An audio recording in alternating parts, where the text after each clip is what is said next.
Hello everyone, and welcome to my first Snowpiercer reaction video. I know it's a little weird to start doing these 3 seasons in and on episode 7 nonetheless, but I am here now to talk to you about what the heckins just happened on the ARC train Snowpiercer. Obviously, major spoilers are ahead for episode 7 of season 3 of the Snowpiercer television show, but also, I'll probably discuss things from the graphic novels and feature film as well. You have been warned. At the end of the last episode, Leighton took an unexpected floor nap,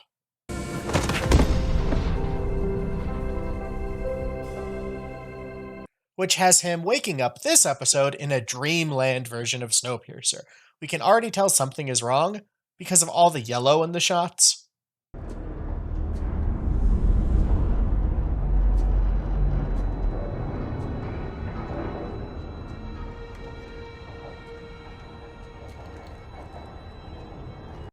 Quick aside, I love the organic look of the wires in the engine room.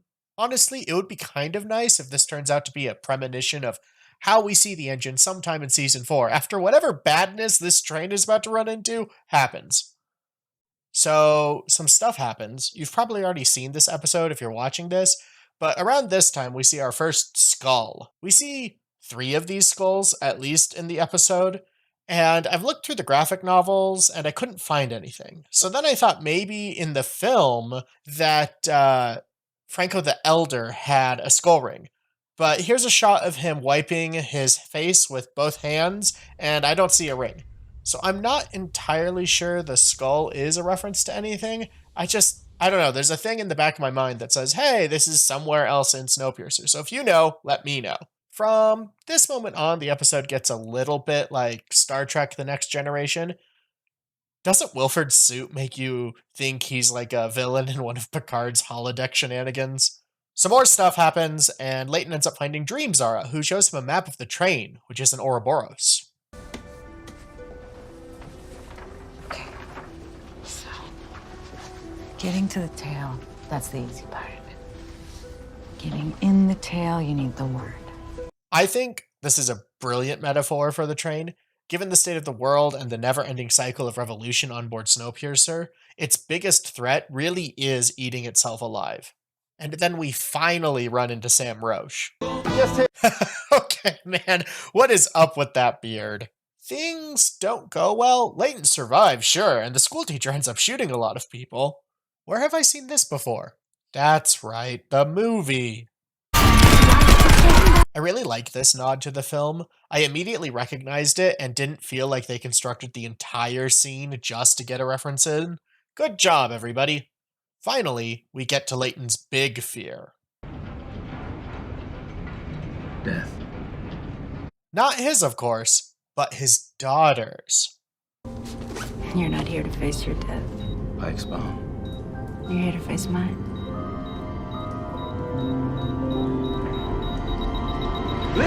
I think this is maybe the most believable bit in the coma sequence, Leighton having to face the fear he has of losing his daughter. I think there are better ways they could have portrayed this, but given Leighton has lived off the train, this whole episode could have easily been handled like the coma episode of the television show Revolution. I'm not buying Revolution for a small gag. You're going to have to trust me here. When Leighton wakes up from this, he's in the reactor where he found Asha. They immediately get in a fight with those marauders she talked about in the second episode.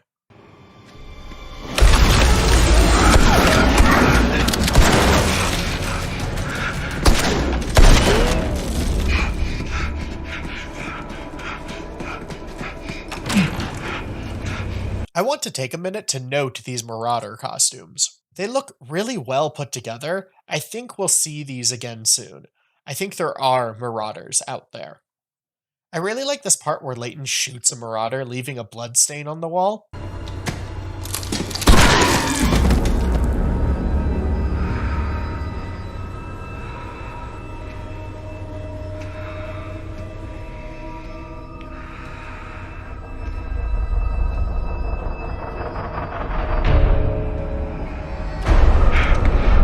It matches the same bloodstain from episode 1 and recalls the cyclical nature of the Ouroboros.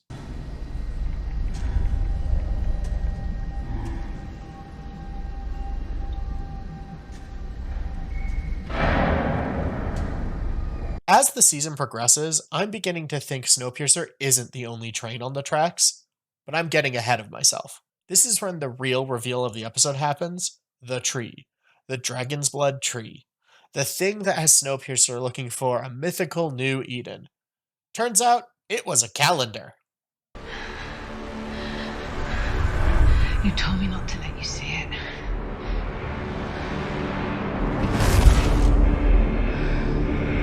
I made it up.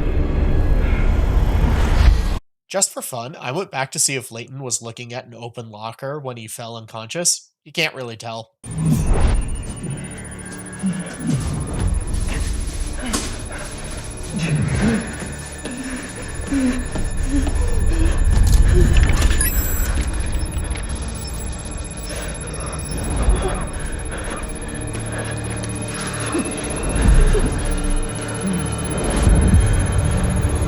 There are some pictures on the wall, but they're not clear enough to see.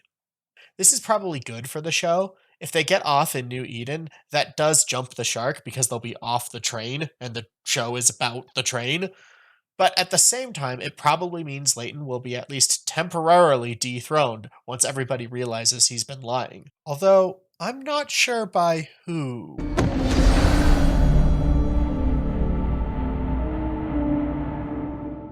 Before I get to the final twist of the episode, I want to talk about Audrey for a second. You should do it Me? like you used to in the night guard. You get inside people's heads. That's your thing. This is different. You just told me it's worth a try. Please. Audrey. I'm glad to see her character transitioning back into season 1 Audrey. I thought the whole Wilford has power over me shtick was poorly executed. I would be willing to put all of that behind us. Now for the final twist. Wilford makes a map. A really, really, really, really, really, really, really stupid map, though. Dude, you could have just used one map. Then he tells us what we already know. Melanie's alive.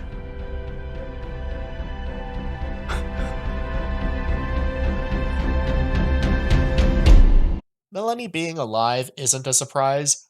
I'm honestly not bothered by it.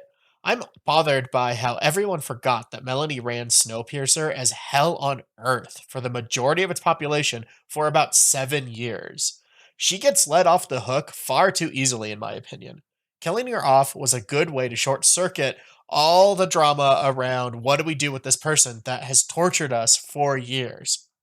But given that they didn't even take Jennifer Connelly off the poster, Melanie being alive is no surprise. So, how did she survive? I think there are one or more other trains. In the graphic novels, there are mention of 10 Snowpiercer trains. I really hope we don't see that many. I think Wilford is not the only billionaire or government to make an ARC train.